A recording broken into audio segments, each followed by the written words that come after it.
Sobat Maestro, sesaat lagi kita akan bersama-sama mengikuti program Suara Gembala bersama Pendeta Cheng Kim Guan dari GBT Bukit Moria. Selamat mendengarkan.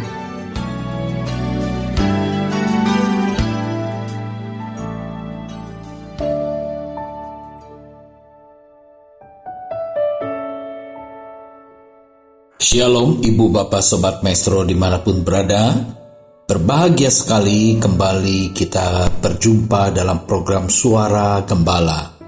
Saya Pendeta Cheng Kim Guan mengunjungi dan menyapa Sobat Maestro dimanapun berada untuk kita dapat sama-sama masuk di dalam perenungan firman Tuhan yang akan kita awali dengan doa. Mari kita masuk di dalam doa. Kembali kami menghadap tahta anugerah-Mu ya Bapa. Kami mengucap syukur atas bukti kasih setia Tuhan yang sungguh nyata limpah dalam kehidupan kami.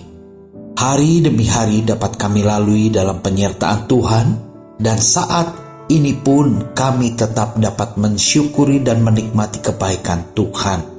Kami mempersiapkan hati dan pikiran kami untuk sama-sama masuk dalam persekutuan di dalam firman Tuhan. Urapi kami semua tanpa kecuali satupun, sehingga kami dapat menikmati dan menangkap pesan-pesan kebenaran firman Tuhan. Berbicaralah dan berkati kami semua dengan firman-Mu ya Bapa. Dalam nama Tuhan Yesus Kristus, hamba panjatkan peralaskan segala doa ini. Haleluya. Amin. Puji Tuhan, Ibu Bapak Sobat Maestro dikasihi Tuhan. Kita akan merenungkan satu topik yang berjudul fitnah itu sangat menyakitkan. Menjadi pertanyaan bagi kita, mungkinkah seorang yang takut akan Tuhan, seorang hidup yang berkenan kepada Tuhan, mengalami fitnah, mengalami tuduhan yang ditujukan kepada pribadinya yang sebetulnya tidak seperti apa yang dilakukan. Karena fitnah sendiri adalah satu berita yang disampaikan seseorang kepada pihak lain untuk menjatuhkan nama baik, wibawa, kebenaran seseorang. Di mana fitnah itu adalah berita bohong tanpa dasar kebenaran, atau adapun dasar tapi bersifat palsu. Itulah fitnah, yang mana tujuannya yaitu untuk mencemarkan nama baik seseorang. Menjadi perenungan, mungkinkah anak-anak Tuhan, orang percaya yang sudah tekun di dalam kebenaran dan berbuat kebenaran, mengalami fitnah, mendapat fitnah? Dan bagaimana sikap kita ketika kita menghadapi fitnah? Kita akan merenungkan kembali pribadi tentang Yusuf. Kita tahu bahwa Yusuf ini adalah seorang yang dibeli oleh Potifar sebagai budak belian. Dan ternyata Yusuf sekalipun berstatus sebagai budak, dia tetap hidup di dalam takut dan bergantung sepenuhnya kepada Tuhan. Sehingga Yusuf itu menjadi satu pribadi yang dikasihi oleh Tuhan dan juga dikasihi oleh tuannya. Tuannya adalah Potifar, orang Mesir. Potifar tidak mengenal Allah, tetapi dia bisa melihat keberpihakan Allah di dalam seluruh pekerjaan dan aktivitas yang dilakukan oleh Yusuf. Yusuf adalah orang yang berhasil di dalam pekerjaannya sebagai budak di rumah Potifar. Nah, di tengah keberhasilan Yusuf, ada godaan yang datang kepadanya. Kalau kita lihat di dalam Kejadian 39 ayat yang ke-7, dikatakan, selang beberapa waktu istri tuannya memandang Yusuf dengan birahi. Lalu katanya, marilah tidur dengan aku. Ayat yang ke-10, walaupun dari hari ke hari perempuan itu membujuk Yusuf, Yusuf tidak mendengarkan bujukan itu untuk tidur di sisinya dan bersetubuh dengan dia. Nah, inilah kedua ayat ini dapat kita tarik sebagai satu perenungan bersama, yaitu di satu sisi di tengah keberhasilan Yusuf disayangi oleh Potifar, diberikan kepercayaan penuh oleh Potifar untuk mengatur seluruh aktivitas tatanan di dalam keluarga Potifar. Tapi istri Potifar melihat Yusuf dengan hawa nafsu birahi, memandang keberhasilan Yusuf, memandang daya tarik yang dimiliki oleh Yusuf. Karena selain berhasil dalam pekerjaan, Yusuf juga seorang yang berkelakuan baik dan juga tampan, elok parasnya. Tetapi di sini kita bisa melihat, diterangkan di dalam ayat yang ke-10, Kejadian 39 ayat 10, walaupun dari hari ke hari perempuan itu membujuk Yusuf, Yusuf tidak mendengarkan bujukan itu. Hari ke hari, tidak cuma satu kali bujukan itu datang, godaan itu datang, tetapi berulang kali, bahkan berhari-hari. Berarti kalau demikian, kita bisa menyimpulkan Yusuf ini adalah seorang tegar. Dia kuat di dalam prinsip dan pendiriannya untuk tetap menghormati kedaulatan Tuhan yang menyertai keberhasilannya, yang menyertai seluruh aktivitasnya. Kita dapat melihat bahwa Yusuf itu menjauh dari jebakan, dari godaan, menjauhi godaan. Di dalam Kejadian 39 ayat yang ke-11. Pada suatu hari, masuklah Yusuf ke dalam rumah untuk melakukan pekerjaannya. Sedang dari seisi rumah itu, seorang pun tidak ada di rumah. Ayat 12. Lalu perempuan itu memegang baju Yusuf sambil berkata, "Marilah tidur dengan aku." Tetapi Yusuf menanggalkan bajunya di tangan perempuan itu dan lari keluar. Ini keputusan yang diambil oleh Yusuf. Ketika godaan datang, rayuan datang, dia tidak mau dengar. Tetapi pada sekali waktu di mana kesempatan seolah-olah ada buat sang penggoda itu untuk menjatuhkan Yusuf dalam jerat godaan, Yusuf dipegang oleh istri Potifar. Tetapi dia tidak kalah akal. Dia berhikmat. Dia lepaskan bajunya. Lalu dia lari menjauh dari jerat godaan itu. Dia melarikan diri keluar dari rumah. Ini yang Yusuf lakukan. Sehingga kita dapat simpulkan, ketika godaan datang, Yusuf pertama tidak mendengar. Kedua, dia lari menjauh daripada godaan itu sendiri, daripada istri Potifar. Lalu kita akan melihat rekayasa fitnah yang dilakukan oleh istri Potifar. Lanjut di dalam Kejadian 39 ayat yang ke-13.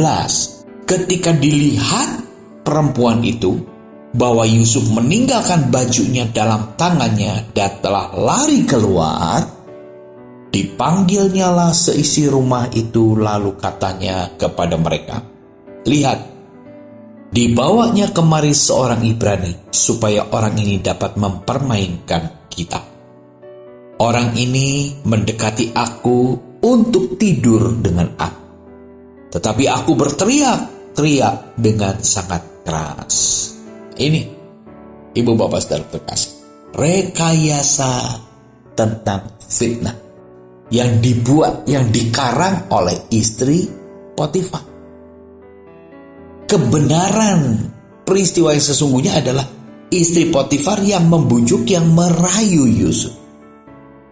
Tetapi karena Yusuf takut akan Tuhan, lari menjauhi jerat godaan itu, apa yang terjadi? Fitnah yang dibuat oleh istri Potifar untuk menuduh Yusuf berbuat cemar. Dia katakan, "Lihat, dibawanya orang Ibrani, supaya orang ini dapat mempermainkan kita. Orang ini mendekati aku untuk tidur dengan aku." Nah, ini kan satu kebenaran yang diputar balikan. fitnah yang begitu luar biasa dikarang oleh istri Potifar. Di dalam ayat yang ke-15, Kejadian 39 ayat yang ke-15. Dan ketika didengarnya bahwa aku berteriak sekeras-kerasnya, ditinggalkanlah bajunya padaku, lalu ia lari keluar. Luar biasa ya, fitnah yang dibuat sedemikian rupa oleh istri Potifar. Tujuannya apa? Untuk mempersalahkan Yusuf, untuk memfitnah Yusuf. Dan sebagai barang buktinya, di dalam Kejadian 39:16 juga ditaruhnya baju Yusuf itu di sisinya sampai tuan rumah pulang. Untuk bukti, untuk memperkuat fitnahannya, baju Yusuf ditaruh untuk ditunjukkan kepada tuan rumah, yaitu Potifar. Kalau Potifar pulang, istrinya akan membuktikan, ini ya baju Yusuf. Ini buktinya dan ini ceritanya. Wow, luar biasa bukan? Fitnah yang begitu menyakitkan, fitnah yang begitu kejam, dialami oleh seorang Yusuf yang hidup takut dan hidup benar di hadapan Tuhan. Di sini kita bisa belajar bahwa sekalipun orang itu hidup benar, melakukan kebenaran, tetapi di dunia ini penuh dengan ketidakbenaran, dan mungkin saja bisa terjadi fitnah-fitnah, pencemaran nama baik yang betul-betul begitu kejam yang dialami oleh Yusuf. Jadi Ibu Bapak Saudara terkasih, kita akan melihat bahwa ternyata hidup dalam hormat dan takut akan Tuhan itu tidak lalu lepas daripada godaan, lepas daripada cobaan, lepas dari berbagai kesulitan dan intimidasi. Tapi bisa saja hingar-bingarnya berita fitnah, hingar-bingarnya pencemaran nama baik. Tujuannya apa? Ya untuk menjatuhkan nama baik seseorang, untuk menjatuhkan kebenaran dan wibawa seseorang. Yusuf di mata Potifar, dia adalah orang yang berhasil karena serta itu. Tetapi Yusuf pribadi yang sama di mata istri Potifar yang penuh dengan hawa nafsu. Istri Potifar memandang Yusuf dengan cara yang lain. Kalau Potifar memberi kepercayaan kepada Yusuf, kalau istrinya menjebak Yusuf dan ingin menjatuhkan nama baik melalui fitnah. Kenapa fitnah? Karena Yusuf tetap berprinsip pada kebenaran. Yusuf tidak mau diajak kompromi. Yusuf menolak untuk bersetubuh dengan diri. Yusuf menolak bujuk rayuan dosa. Kita juga tahu siapa musuh kita sebagai orang-orang yang hidup takut akan Tuhan. Musuh kita adalah mereka yang ingin menjebak dan menjerat kita, menyeret kita untuk sama-sama berbuat dosa. Nah ini kita mesti perhatikan. Yusuf memiliki satu sikap yang begitu tegas. Dia lari menjauhi godaan-godaan. Kita akan melihat sikap dan keputusan Potifar setelah mendengar fitnah yang disampaikan oleh istrinya. Ya, kita akan lihat. Di dalam Kejadian 39 ayat yang ke-19. Baru saja didengarnya oleh tuannya perkataan yang diceritakan istrinya kepadanya. Begitulah aku diperlakukan oleh hambamu itu. Maka bangkitlah amarah. Potifar begitu mendengar dari satu pihak berita yang disampaikan oleh istri, berita fitnah yang disampaikan oleh istrinya, disertai dengan bukti baju Yusuf menjadi alat buktinya. Lalu Potifar bangkit amarah, sehingga Yusuf diperlakukan dengan sangat tidak adil oleh Potifar. karena difitnah istri Potifar yang syarat dengan hawa nafsu dosa. Marah. Potifar menjadi marah. Berubah sikapnya terhadap Yusuf. Berubah pandangan Potifar terhadap Yusuf. Di mana yang semula Potifar itu sangat mengasihi Yusuf. Tetapi karena fitnah, pandangan Potifar menjadi berubah. Tidak mengasihi lagi, tetapi dia mengambil satu sikap keputusan yang tidak adil. Ya, dikatakan di dalam ayat yang ke-20, lalu Yusuf ditangkap oleh tuannya dan dimasukkannya ke dalam penjara, tempat tahanan-tahanan raja dikurung. Demikianlah Yusuf dipenjarakan di sana. Wah, ini kan keputusan Potifar. Karena dipengaruhi oleh fitnah, menjadikan Potifar mengambil satu keputusan yang tanpa peradilan, tanpa keadilan. Ditangkap Yusuf, dimasukkan ke dalam penjara. Orang yang dimasukkan ke penjara mestinya ditanya dulu, diadili dulu. Ini tanpa. Semuanya bypass karena menggunakan otoritas. Ya, jadi kita bisa melihat ibu bapak saudara terkasih. Seseorang yang punya jabatan, seseorang yang punya kapasitas dan kuasa, jika dia tidak berhikmat dan bersikap adil, mudah sekali dipengaruhi oleh orang-orang yang terdekatnya. Sekalipun pengaruhnya itu adalah berdasarkan fakta-fakta palsu, berdasarkan fitnah. Nah, lalu Potifar mengambil keputusan yang sah. Yang dialami oleh Yusuf adalah Yusuf berbuat kebenaran, tetapi fitnah membuat Yusuf masuk dalam penjara.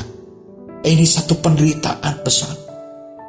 Kembali, Yusuf mengalami satu tekanan yang sangat menyakitkan dikarenakan fitnah.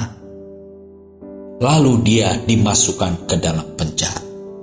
Nah, kita akan lihat bagaimana peran Tuhan, bagaimana pembelaan Tuhan terhadap orang yang difitnah, orang yang dikasihi Tuhan, orang yang disertai Tuhan mengalami fitnah yang seperti demikian. Apakah Tuhan berpangku tangan? Apakah Tuhan diam? Tidak. Kita lihat di dalam Kejadian 39 ayat yang ke-21. Tetapi Tuhan menyertai Yusuf dan melimpahkan kasih setianya kepadanya, dan membuat Yusuf kesayangan bagi kepala penjara itu. Ini yang Tuhan lakukan. Tuhan tidak berubah sikap. Tuhan tidak berubah keputusan atas pribadi yang sedang teraniaya oleh karena fitnah. Tetapi Tuhan tetap mengasihi Yusuf. Tuhan membela Yusuf. Sekalipun Yusuf sangat diperlakukan tidak adil, Tuhan tetap membela. Ibu bapak saudara terkasih, mungkin di dalam kehidupan keseharian kita saat ini sedang mengalami satu perlakuan yang sangat tidak adil. Kita menghadapi satu perlakuan yang sangat menduka citakan hati kita, menyusahkan hati kita oleh karena adanya isu gosip, fitnah yang ditebar. Percaya dan ketahuilah sebagaimana Tuhan menyertai Yusuf. Kasih Tuhan tidak pernah berubah. Kesetiaan Tuhan tidak pernah berubah. Lalu Tuhan menyertai Yusuf dan membuat Yusuf menjadi kesayangan bagi kepala penjara. Wah, luar biasa. Itu cara Tuhan menyelesaikan masalah, memberikan penghiburan dan solusi bagi Yusuf yang saat itu sedang terpuruk oleh karena fitnah. Yusuf menjadi kesayangan bagi kepala penjara. Wah, luar biasa. Ini membuktikan bahwa Yusuf ini tidak berubah sikap. Yusuf ini tidak berubah semangat. Sekalipun dia mengalami fitnah, Sekalipun dia dalam keadaan depresi, tersudut, terpuruk, tetapi dia tetap memiliki semangat. Dia tidak berubah oleh keadaan yang sangat berubah, yang menekan. Dia tetap konsisten. Dia tetap hormat dan takut akan Tuhan. Dia tetap berpengharapan dan memiliki semangat. Sehingga di dalam penjara pun dia mendapat perhatian khusus daripada kepala penjara. Di dalam Kejadian 39 ayat 22. Sebab itu, kepala penjara mempercayakan semua tahanan dalam penjara itu kepada Yusuf. Wah. Karena apa? Karena kasih setia Tuhan dilimpahkan pada Yusuf, dan kepala penjara membuat sangat mengasihi Yusuf. Luar biasa ya, Tuhan bekerja menyentuh hati orang-orang untuk memberikan belas kasih kepada Yusuf. Itu kenapa Yusuf bisa menjadi begitu diperhatikan dan dikasihi oleh kepala penjara? Karena Tuhan mengasihi Yusuf.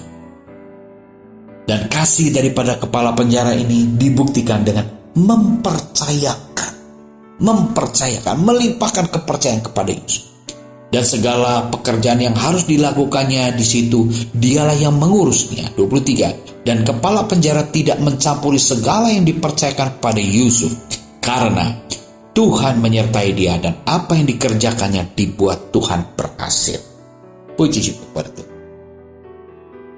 Tuhan tetap berpihak, Tuhan tetap menyertai pekerjaan Yusuf, sehingga apa yang dikerjakan Yusuf menjadi berhasil. Puji syukur kepada Tuhan. Dunia boleh memfitnah kita. Bahkan orang-orang di sekitar kita boleh memfitnah kita, boleh berpikiran negatif terhadap kita. Tetapi jika Tuhan berkenan atas apa yang kita lakukan, Tuhan tetap berpihak. Dan kebenaran itu akan terus memunculkan kebenaran, terang kebenaran. Sehingga Yusuf dibuat selalu berhasil. Puji syukur kepada Tuhan.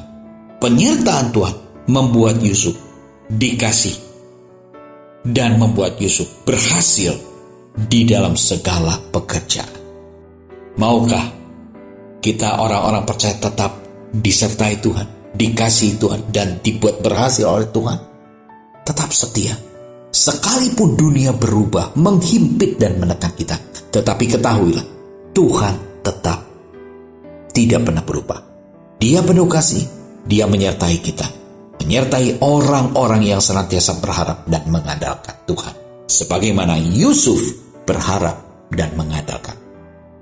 Biarlah Ibu Bapak Saudara terkasih, melalui perenungan singkat ini, kita dapat menikmati berkat dan makna apa yang harus kita lakukan, bagaimana sikap kita ketika kita disudutkan oleh satu fitnah.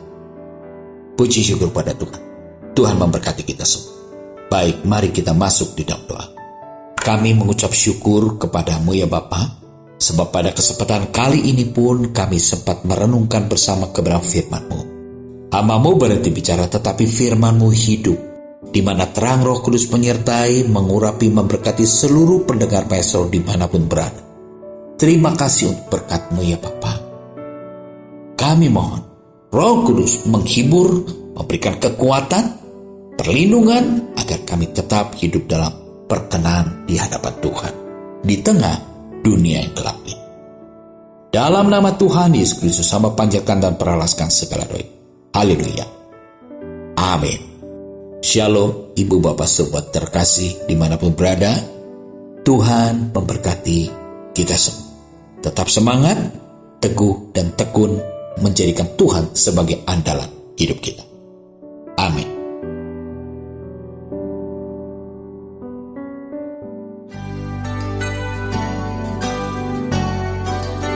Sobat Maestro, Anda baru saja mendengarkan program Suara Gembala bersama Pendeta Cheng Kim Guan dari GBT Bukit Moria. Dengan tempat ibadah Jalan Bojong Raya Komplek Permata Indah, Blok J nomor 24 Bandung. Phone 0822 1614 3298. Terima kasih atas kebersamaan Anda. Tuhan Yesus memberkati.